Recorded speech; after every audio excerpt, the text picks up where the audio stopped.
കാണൂ പരസ്യരഹിതമായ ഏറ്റവും പുതിയ എപ്പിസോഡുകൾ.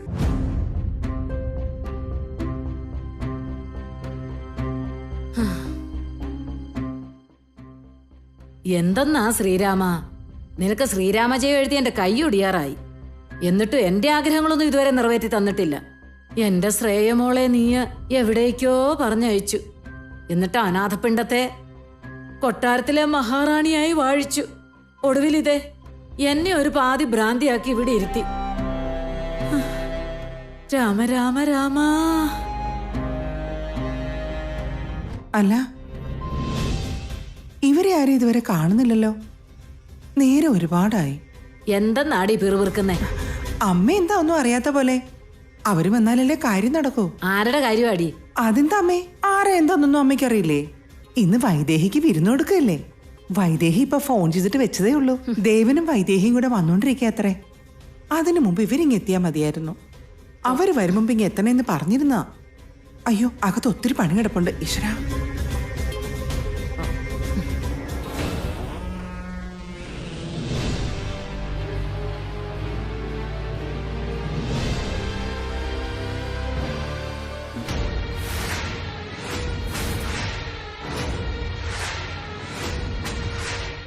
വൈദേഹിയാണ് നിങ്ങളുടെ ഇളയ മരുമോൾ.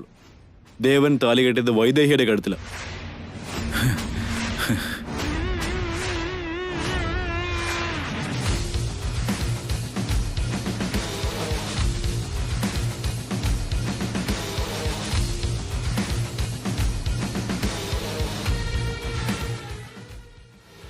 എന്റെ ശ്രേയമോൾക്ക് വീട്ടിൽ സ്ഥാനമില്ലെന്നത് പോട്ടെ, അവളിപ്പോ പെരുവഴി ആധാരമായിരിക്ക.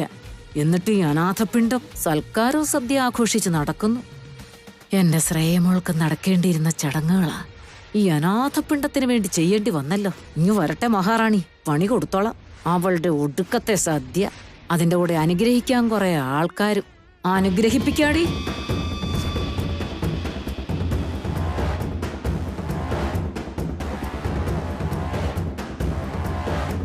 എന്തെന്നാ നീ ഇങ്ങനെ നോക്കുന്നേ? എന്തായി, വല്ല സൂചന കിട്ടിയോ? ഇതുവരെ ഇല്ല. ആരോട് ചോദിച്ചിട്ടും അറിയില്ലെന്നാ പറയുന്നത്. അതങ്ങനല്ലേ പറയൂ. എന്താ അതിനൊരു പോംവഴി? എനിക്കൊരു പിടിയും കിട്ടുന്നില്ല.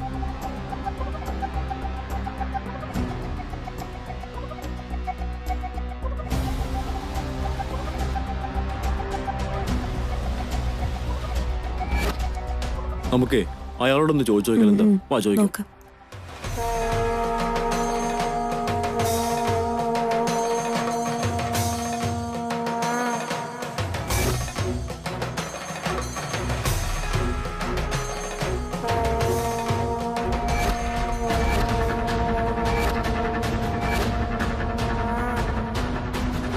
അയാളത് ഫോണിലാണെന്ന് തോന്നുന്നു. നമുക്ക് തിരുമേനോട് ചോദിച്ചു. തിരുമേനി, ഒരു കാര്യം. എന്താ പറഞ്ഞോളൂ. നമസ്കാരം. നമസ്കാരം. 20 വർഷങ്ങൾക്ക് മുമ്പ് അന്ന് ഒരു അനാഥയായ ഒരു ചോരക്കുഞ്ഞിനെ ഇവിടെ ആരെങ്കിലും എടുത്തോണ്ട് പോയി വളർത്തിയിട്ടുണ്ടോ?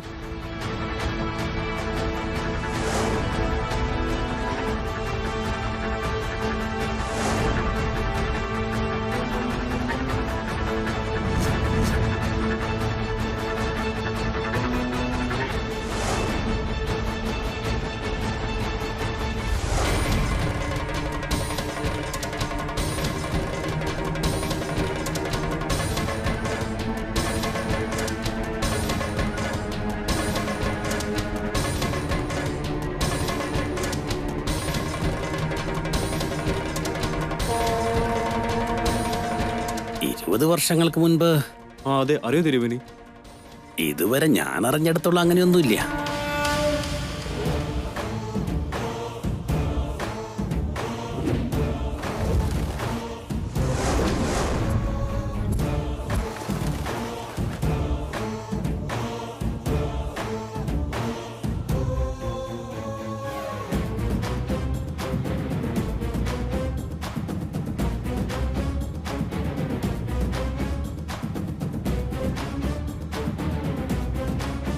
നമസ്കാരം മാഡം. നമസ്കാരം മാഡം. നമസ്കാരം ചേട്ടാ, പറഞ്ഞോളൂ. ഇപ്പൊ തന്നെ ലേറ്റായി. അതിനിടയ്ക്ക് അവളുടെ ഒരു വർത്താനം. ഒരു കാര്യം ചോദിക്കാനാ. ആരോടും ചോദിച്ചിട്ട് ഒരു വിവരവും കിട്ടുന്നില്ല. മാഡത്തിന് അറിയുമോന്ന്? കാര്യം എന്താ? അറിയാമെങ്കിൽ പറഞ്ഞുതരാം. വൈദേഹി പെട്ടെന്ന് വാ. വൈദേഹി ഒന്നും വിചാരിക്കില്ലേട്ടാ, പുള്ളി ആകെ ടെൻഷനിലാന്ന് തോന്നുന്നു. അയ്യോ ഒന്ന് നിൽക്കണം മാഡം, ഒരാളെ കുറിച്ചുള്ള ഒരു വിവരം അറിയാനായിരുന്നു. ഒന്ന് കേട്ടിട്ട് പോകൂ. അയ്യോ എനിക്കിപ്പൊ പറ്റില്ല, പുള്ളിക്കാരന് ദേഷ്യം തോന്നുന്നു. പൊക്കോട്ടെ.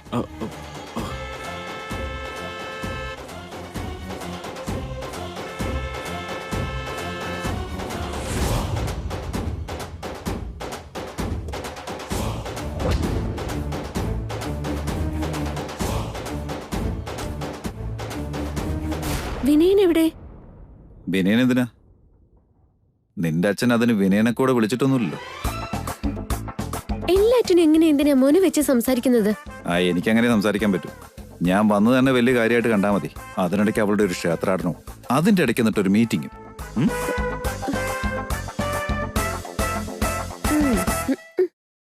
എന്നാ ശരി, പോവാൻ വാ.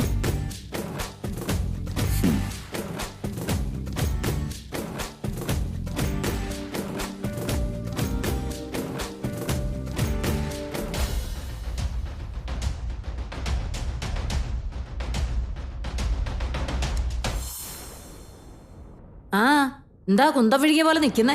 എന്താ മനസ്സിനകത്ത് വലിയ മഹാരാജാവെന്നാ വിചാരം? കിളവിയുടെ മനസ്സിൽ എന്താണെന്നൊക്കെ എനിക്ക് മനസ്സിലാവുന്നുണ്ട്. അതിന് നിനക്കെന്താ? പോടാ കുറുക്ക. ഇനി അങ്ങനെ വേണ്ടാത്ത കാര്യമൊന്നും ചെയ്യാൻ ശ്രമിച്ചു നോക്കണ്ട. ശ്രമിച്ചാ നീ എന്ത് ചെയ്യും? എന്താ നിന്റെ ഭീഷണി? ചെയ്ത് നോക്ക്, പറഞ്ഞുതരാം.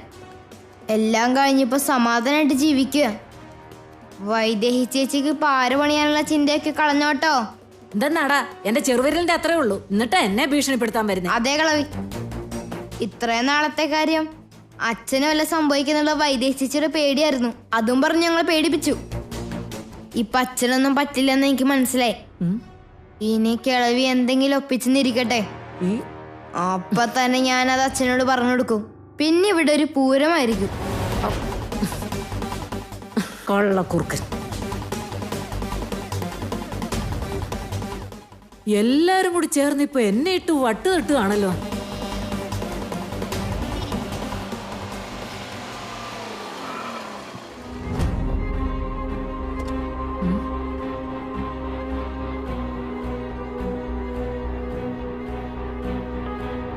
എന്തു പറ്റി ദേവേട്ട? ദേവേട്ടൻ എന്താ ഇറങ്ങാത്തെ? ഇറങ്ങി വാ, അകത്തേക്ക് പോണ്ടേ? നിന്റെ കൂടെ ഇറങ്ങി വന്ന് നിങ്ങളുടെ സൽക്കാരം സ്വീകരിക്കാൻ വന്നതല്ല ഞാൻ. നിന്നെ ഇറക്കി വിട്ടിട്ട് പോവാന്ന് വിചാരിച്ചു. എന്തിനാ എന്നോടിങ്ങനെ? ഇവിടം വരെ വന്നിട്ട് വാശി പിടിച്ചാൽ എങ്ങനെയാ ദേവേട്ട? ഞാൻ ഒറ്റയ്ക്ക് കയറി പോവാൻ ഇത് വിശേഷം തിരക്കാൻ വേണ്ടി അമ്മ വീട്ടിലേക്ക് വന്നു എന്നല്ലോ.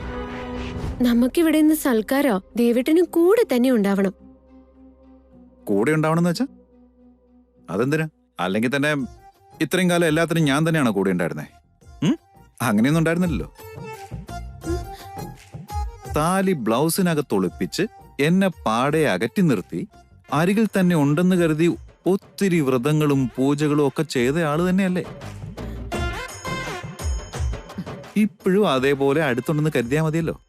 നിന്റെ വീട്ടുകാരെല്ലാരും കൂടെ കൂടി സൽക്കാരം നടത്തുവോ മറുവീട് കയറി ഇറങ്ങോ എന്ത് വേണേലും ആയിക്കോ, അതൊന്നും എന്നെ ബാധിക്കുന്ന കാര്യമല്ല. ഞാൻ എന്തായാലും ഇറങ്ങാൻ തീരുമാനിച്ചിട്ടേ ഇല്ല. അങ്ങനെയൊന്നും പറയല്ലേ.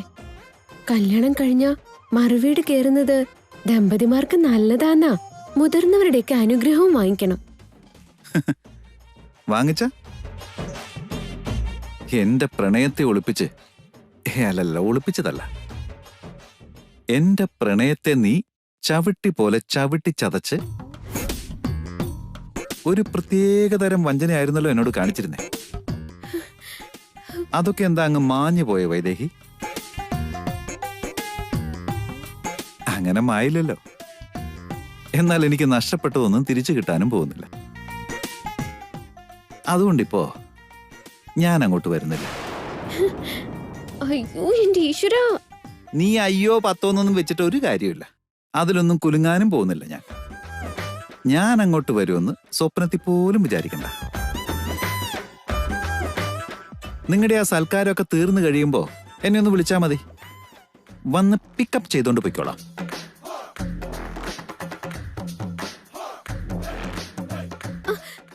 ദേവേട്ടാ. എന്തിനാ എന്നോട് ഇത്രയും വാശി കാണിക്കുന്നത്? ഇത്രയും ദൂരം വന്നതല്ലേ, അകത്തേക്കും കൂടി ഒന്ന് കേറിയിട്ട് പോ.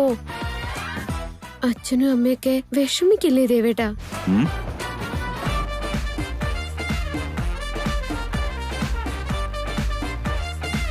അമ്മയും അച്ഛനും ഇപ്പോഴും കണ്ടില്ലേ? അതേ പല്ലവി തന്നെ. അമ്മയ്ക്ക് ഫീൽ ചെയ്യും, അച്ഛന് ഫീൽ ചെയ്യും, പിന്നെ അച്ഛമ്മയ്ക്ക് ഫീൽ ചെയ്ത് കാറ്റ് പോകും. അവർക്ക് വേണ്ടി മാത്രമാണ് നീ ഇപ്പോഴും കിടന്ന് പിടയ്ക്കുന്നേ. ഇപ്പോഴും എന്റെ ഫീലിങ്സിനൊരു വിലയില്ല.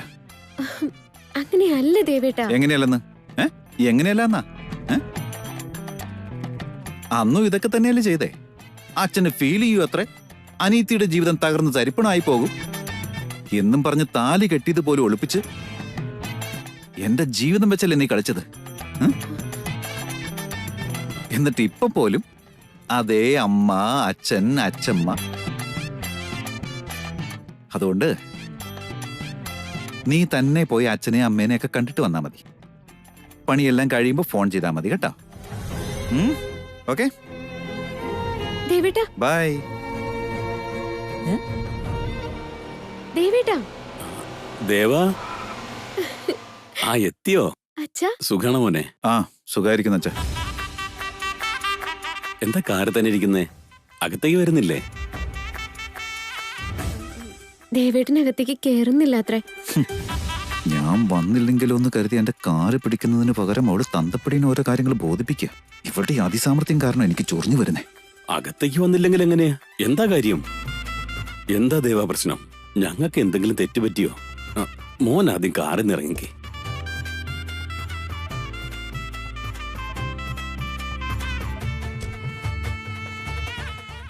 എന്താ ഉണ്ടായതെന്ന് വൈദേഹി അച്ഛനോട് പറഞ്ഞില്ലായിരുന്നോ?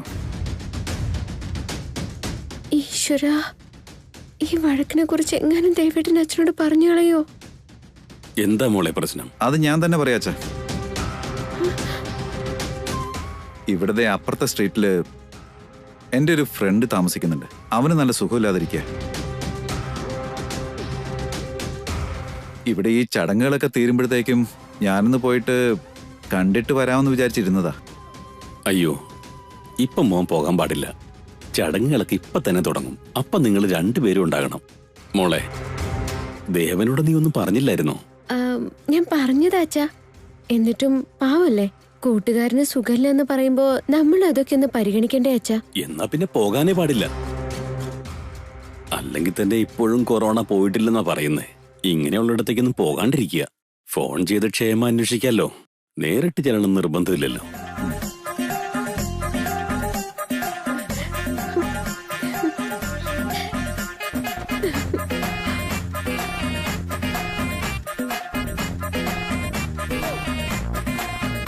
എന്താ ശരി, സമയാവുന്നു. അകത്തേക്ക് വാ. മോളെ, നീ എന്താ മിണ്ടാതെ നിൽക്കുന്നേ? ദേവനെ വിളിച്ചുകൊണ്ട് അകത്തേക്ക് വാ. ആയിക്കോട്ടെ. സുലേഖേ,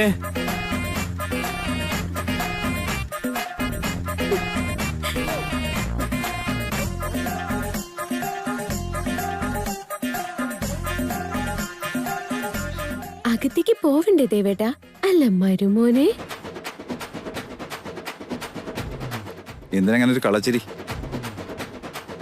അച്ഛൻ പോണ്ടാന്ന് പറഞ്ഞപ്പോ ഞാനൊന്നും മിണ്ടാതെ നിന്നോണ്ടാണോ?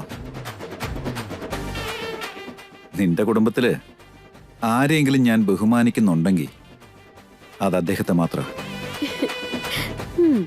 കാരണം എന്താണെന്നറിയോ? ആ അച്ഛനെയും എന്നെ പോലെ എല്ലാരും കൂടെ ചേർന്ന് ചതിക്കായിരുന്നല്ലോ. അതെ, രണ്ടുപേരും ഒന്നെ എനിക്ക്.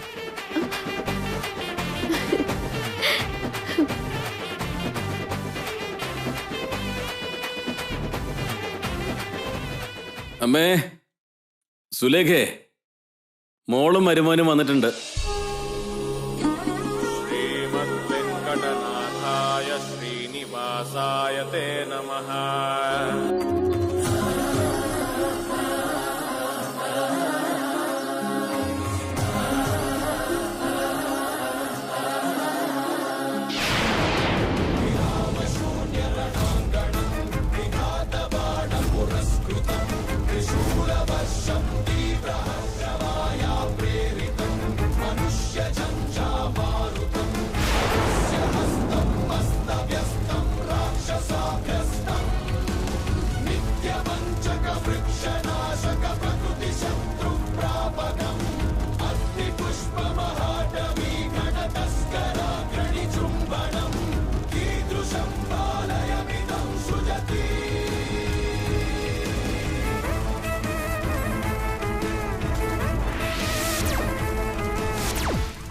മറുവീട് സൽക്കാരോ? നിന്റെ ജീവിതം ഈ ചുമന്ന പട്ടുപോലെ കത്തിച്ചാമ്പലാവുന്നു വരുത്തി തീർക്കാനല്ലേ ഞാൻ ഇതിവിടെ കത്തിച്ചിട്ടത്.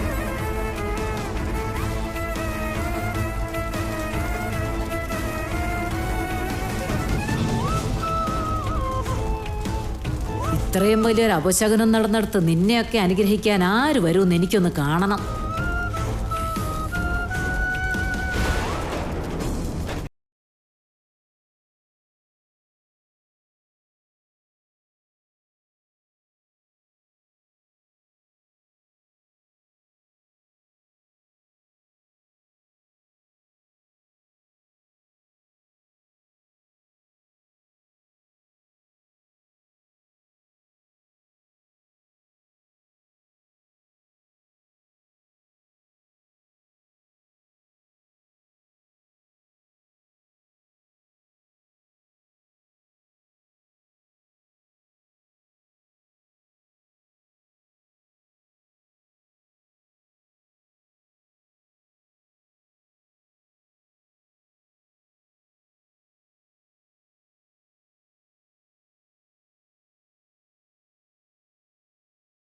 മോനെ, ഒന്നും പറ്റിയില്ലല്ലോ?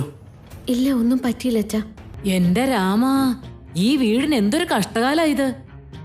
ഇതെങ്ങനെ ഇവിടെ തീ പിടിച്ചതമ്മേ?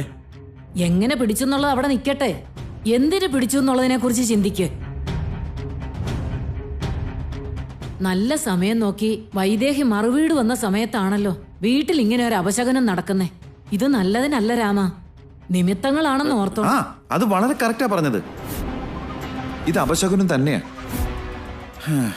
ഇങ്ങനത്തെ നിമിത്തങ്ങളൊക്കെ നടക്കുമ്പോ ശുഭകാര്യങ്ങൾ നടത്താൻ പാടില്ല എന്നല്ലേ?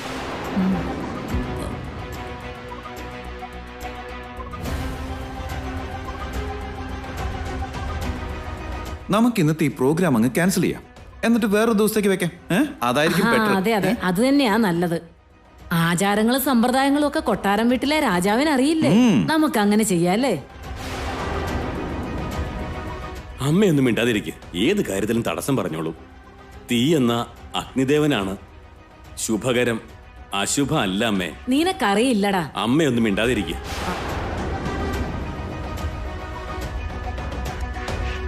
അഗ്നിദേവനാണത്രേ നമ്മളെ അനുഗ്രഹിച്ചതാ.